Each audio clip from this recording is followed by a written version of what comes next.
ఓం నమ శివాయ శ్రీమాత్రే నమ. మిత్రులకి శ్రేయోభిలాషులకి అలాగే నన్ను ఇంతగా ఆదరిస్తున్న యూట్యూబ్ ప్రేక్షకులందరికీ కూడా పేరు పేరు ధన్యవాదాలు. మిత్రులారా, ఈరోజు మనం ఒక అద్భుతమైన ఉపాయం తెలుసుకుందాం. ఈ ఉపాయం చేయటం వల్ల మనకి ఆకర్షణ, మనోబలం పెరుగుతుంది. అలాగే సంఘంలో, సమాజంలో అందరూ కూడా మన మాటకి విలువిస్తారు. ఈ ఉపాయాన్ని ఆడవారైనా మగవారైనా చదువుకుని పిల్లలైనా చేయవచ్చు. ఈ ఉపాయానికి కావాల్సింది 2 తమలపాకులు, అలాగే పచ్చకర్పూరం. ఈ ఉపాయాన్ని ఎవరైనా సరే ఆచరిస్తే ఖచ్చితమైన ఫలితాలు వస్తాయి. ఎందుకంటే పచ్చకర్పూరం అద్భుతమైన సుగంధ ద్రవ్యాల్లో ఒక పదార్థం. అలాగే మెడిసినల్ వాల్యూస్ కలిగినది. అలాగే వాతావరణాన్ని సానుకూలంగా మార్చగలిగే శక్తి కలిగింది పచ్చకర్పూరం. అలాగే మనం ఆయుర్వేద మెడిసిన్లో వాడుతుంటాము, తినే ఆహార పదార్థాల్లో కూడా వాడుతుంటాము, దేవతా నైవేద్యాల్లో కూడా పచ్చకర్పూరాన్ని వాడుతుంటాం. అలాగే తమలపాకులు మన పూజా విధానంలో ప్రథమ స్థానంలో ఉంటాయి. ఈ 2 వస్తువులతో ఈ రోజున అద్భుతమైన ఈ ఉపాయం తెలుసుకుందాం. చాలా రోజు మిత్రులు అడుగుతున్నారు ఈ విషయం గురించి. ఈరోజు తెలుసుకుందాం. ఎలా చేయాలి, ఏ విధంగా చేయాలి, ఎలా చేసుకుంటే ఫలితాలు వస్తాయో తెలుసుకుందాం. మిత్రులారా, మీకు ఈ వీడియో నచ్చినట్లయితే కనుక ఛానల్ని లైక్ చేయండి, నా ఛానల్ సబ్స్క్రైబ్ చేసుకోండి, గంట సింబల్ యాక్టివేట్ చేసుకోండి, 10 మంది మిత్రులకు షేర్ చేయండి. ఇప్పుడు మనం ఉపాయంలోకి వెళ్దాం. మనందరికీ కూడా మన మనసులో ఒకటి అనిపిస్తుంటుంది, అందరూ మన మాట వినాలి, అందరికంటే మనం ప్రత్యేకంగా కనిపించాలి, అందరూ మనం చెప్పిన మాట వినాలి అని మనసులో అందరికీ ఉంటుంది. ఇది సహజంగా అందరిలోనూ ఉంటుంది. ఇది ఆచరణలోకి వచ్చేసరికి చాలా కష్టంగా ఉంటుంది. కానీ ఈ ఉపాయం చేయటం వల్ల అది సాధ్యమవుతుంది. అలాగే విద్యార్థులు ఈ ఉపాయం చేయడం వల్ల వారికి టీచర్స్ నుండి మంచి గుర్తింపు దొరుకుతుంది. అలాగే వాళ్ళ ఫ్రెండ్స్ నుంచి కూడా మంచి సపోర్ట్ దొరుకుతుంది. అంత శక్తివంతమైన ఉపాయం. ఈ ఉపాయం చేయడానికి కావాల్సింది 2 తమలపాకులు, అలాగే పచ్చకర్పూరం. ఇది మాత్రం గుర్తుంచుకోండి మిత్రులారా, దీనికి పచ్చకర్పూరమే వాడాలి. మిగతా కర్పూరం, ముద్ద కర్పూరం కానీ కర్పూరం బిళ్ళలు పనికిరావు. ఒకవేళ మాకు తమలపాకులు దొరకవండి అంటే ఈ ఉపాయం చేయవద్దు. పచ్చకర్పూరం దొరకదండి అంటే ఈ ఉపాయం చేయవద్దు. పచ్చకర్పూరంతోనూ తమలపాకులతో చేసుకోవాలి. ఆడవారైనా మగవారైనా పిల్లలైనా చేసుకోవచ్చు. నెలసరి టైం ఉన్నప్పుడు మాత్రం ఈ ఉపాయాన్ని చేయకూడదు. ఈ ఉపాయాన్ని మంగళవారం కానీ, బుధవారం కానీ, శుక్రవారం నాడు చేసుకోవచ్చు. మీరు చేయాల్సింది ఏంటంటే, ఎవరైనా సరే ఇలా పచ్చకర్పూరం తీసుకొని ఆకు మీద పెట్టి, ఇంట్లో దేవతా మందిరంలో కావచ్చు, మీరు ఎక్కడ కూర్చున్నా సరే చేసుకోవచ్చు. ఇది టైం అంటూ ఏమీ లేదు, దీనికి టైంతో పని లేదు. కానీ మంగళవారం, బుధవారం, శుక్రవారాలు మాత్రమే చేయాలి. ఇలా ఒక ఆకులో పచ్చకర్పూరం పెట్టండి, దాని మీద 2 తొడాలు కూడా ఒక పక్కకే ఉండాలి. ఇలా ఇంకొక ఆకులో ఇలా పైన పెట్టండి. పెట్టి మీ మనసులో సంకల్పం చెప్పుకోండి. ఏమనంటే, నాకు సమాజంలో ఆకర్షణ కలగాలి, మనోబలం పెరగాలి, అలాగే మనం అందరిలోనూ ప్రత్యేకంగా కనిపించాలి, మన మాట చెల్లుబాటు కావాలి, అలాగే విద్యార్థులైతే మా గురువులు కానీ, స్నేహితులు కానీ మాకు సహాయ సహకారాలు అందించాలని కోరుకోవాలి. ఇది ఎవరైనా చేయవచ్చు, రాజకీయ నాయకులని, అలాగే ఉద్యోగస్తులు కూడా ఈ ఉపాయం చేయవచ్చు. ఎందుకంటే సబార్డినేట్స్ సహాయం చేయడానికి, పైన అధికారులు కూడా వారికి అనుకూలంగా ఉండడానికి ఈ ఉపాయాన్ని చేయవచ్చు. ఇలా మనం ఆకులు పెట్టాం కదా, ఈ ఆకుల్ని మీరు ఏం చేయాలంటే ఇలాగే ఉంచి మీ సంకల్పం చెప్పుకున్న తర్వాత ఒక వైట్ పేపర్ తీసుకోండి. నేను చూపిస్తాను. ఇలాంటి పేపర్ తీసుకోండి. చక్కగా మీరు ఈ పేపర్లో ఈ పచ్చకర్పూరం పెట్టిన తమలపాకులు పెట్టండి. పెట్టి ఈ పేపర్ని చక్కగా మడత పెట్టండి. చూడండి, ఇలా మడత పెట్టాను.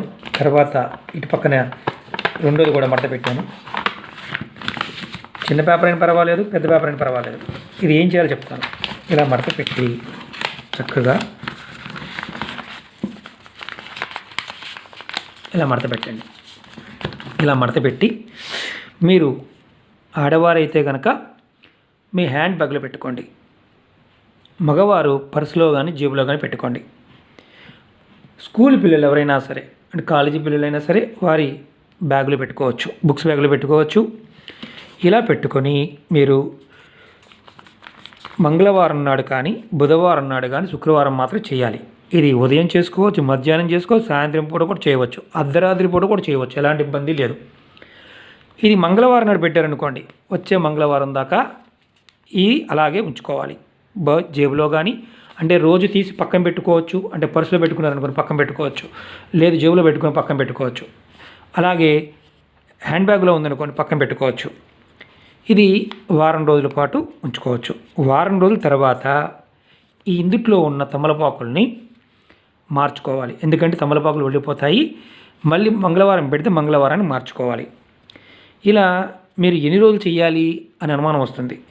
మీకు మీ పని మీ మనస్సుకి నమ్మకం కలిగే వరకు ఈ ఉపాయం చేయండి. మీరు ఎప్పుడైనా సరే, ఇక మనం ఆకులు మార్చుకుంటున్నాం కదా, ఇప్పుడు ఇందులో ఉన్న ఆకులు మనకు వారం అయిపోయింది, తీసాం, మనం ఆకులు తీసాం, దీంట్లో పచ్చకర్పూరం ఉంది. మళ్ళీ కొత్త ఆకులు తీసుకొని ఇదే పచ్చకర్పూరం దాంట్లో పెట్టుకొని మళ్ళీ సేమ్ అలాగే చేసుకోవచ్చు. పచ్చకర్పూరం కాస్త అంటే డ్రై అవుతూ ఉంటుంది, ఆ డ్రై అయినప్పుడు మళ్ళీ పచ్చకర్పూరం తీసుకొని మళ్ళీ పెట్టుకోండి. ఇలా ఆకుల్లో పెట్టి చేస్తూ ఉండండి. ఇది మీరు చేసేటప్పుడు అంటే మామూలు గుర్తుంచుకోండి, చేసేటప్పుడు మనసులో మాత్రం మీ బలంగా కోరిక చెప్పుకోవాలన్నమాట. అలా చెప్పుకుంటేనే పని అవుతుంది. మరి తమలపాకులు ఎండిపోయాయి కదా, ఒళ్ళిపోయాయి కదా, ఏం చేయాలి? ఈ తమలపాకుల్ని మీరు ఏదైనా చెట్టు మొదల్లో వేయండి, డస్ట్బిన్లో కాదు, చెట్టు మొదల్లో వేయండి. డస్ట్బిన్లో మాత్రం అసలు వేయవద్దు.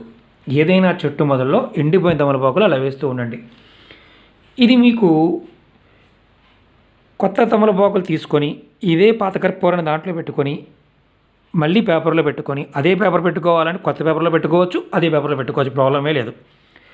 ఈ విధంగా మీరు చేస్తూ ఉంటే మీకు సమాజంలో ఆకర్షణ పెరుగుతుంది, అలాగే మనోబలం కూడా బాగా పెరుగుతుంది, మీ మీద మీకు నమ్మకం పెరుగుతుంది. అందరికంటే మనం ప్రత్యేకంగా కనిపించాలని కోరుకుంటాం కదా, ఆ ప్రత్యేకత మనలో రోజు రోజుకి పెరుగుతుంది. అలాగే మనం చెప్పిన మాట వినాలి అని మనం అనుకుంటాం, మన మాట చెల్లుబాటు అవుతుంది. ఇందుట్లో ఏముందండి, ఏ మంత్రం లేదు, తంత్రం లేదంటే ప్రకృతిలో ఉన్న గొప్ప శక్తి ఏంటంటే తమలపాకు అలాగే పచ్చకర్పూరం అద్భుతమైన దైవశక్తి కలిగి ఉన్నాయి. మనం నమ్మి మనస్ఫూర్తిగా గనక ఈ ఉపాయాన్ని చేస్తూ ఉంటే మన మీద మనకు నమ్మకం కలిగే వరకు ఈ ఉపాయం చేసుకోవచ్చు. చేస్తూ ఉంటే ఖచ్చితమైన ఫలితాలు రావడానికి అవకాశం ఉంటుంది. ఇప్పుడు మన ధర్మంలో, సనాతన ధర్మంలో మన ఋషులు చెప్పిన అద్భుతమైన సుగంధ ద్రవ్యాలు, వాటి విలువలు, అలాగే నేచర్లో ఉండే శక్తులు, ఆ టైం ఏ టైంలో ఎలా చేస్తే పని అవుతుంది, మంత్రానికి ఉన్న శక్తి చూడండి. ఇవాళ మన జీవన విధానం చేతులు కడుక్కోవడం, నమస్కారం చేసుకోవడం. కరోనా వైరస్ వచ్చిన తర్వాత అందరూ కూడా మార్పు వచ్చిందా? చేతులు కడుక్కోవడం మొదలుపెట్టారా? నమస్కారం పెడుతున్నారా?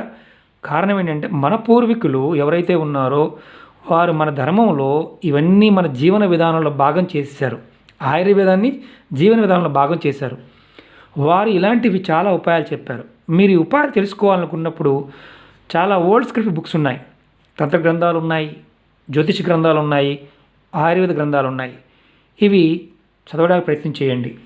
ఖచ్చితమైన ఫలితాలు, ఖచ్చితమైన ఆలోచన విధానాలు మనకి దాంట్లో చదవడం జరిగింది. ఒకటేంటంటే అపనమ్మకంతో ఎవరు ఇలాంటివి చేయవద్దు, నమ్మకంతో చేయండి, మంచి ఫలితాలు రావడానికి అవకాశం ఉంటుంది. రెండోది, చాలామంది మిత్రులు రెగ్యులర్గా అడుగుతూ ఉంటారు, ఆ సమస్య ఉందండి, ఈ సమస్య ఉందండి, ఏదైనా చెప్పండి అని. మిత్రులారా, నా వీడియోస్లోకి వెళ్ళండి. మనకు దొరికే పదార్థాలతో మనం చేసుకోగలిగే ఉపాయాలు చాలా తెలియజేశాను. మీరు ఆచరించగలిగేదాన్ని ప్రయత్నం చేయండి. చాలా ఉపాయాలు ఉన్నాయి, ఇంకా 3000 ఉపాయాలు ఉన్నాయి. నేను ముందు రోజుల్లో రోజుకు ఉపాయం తెలియజేయడానికి ప్రయత్నం చేస్తాను. నాకు తెలిసిన పరిధిలో ఆ పరాదేవత ఇచ్చిన జ్ఞానాన్ని మీ అందరికీ కూడా తెలియజేస్తాను.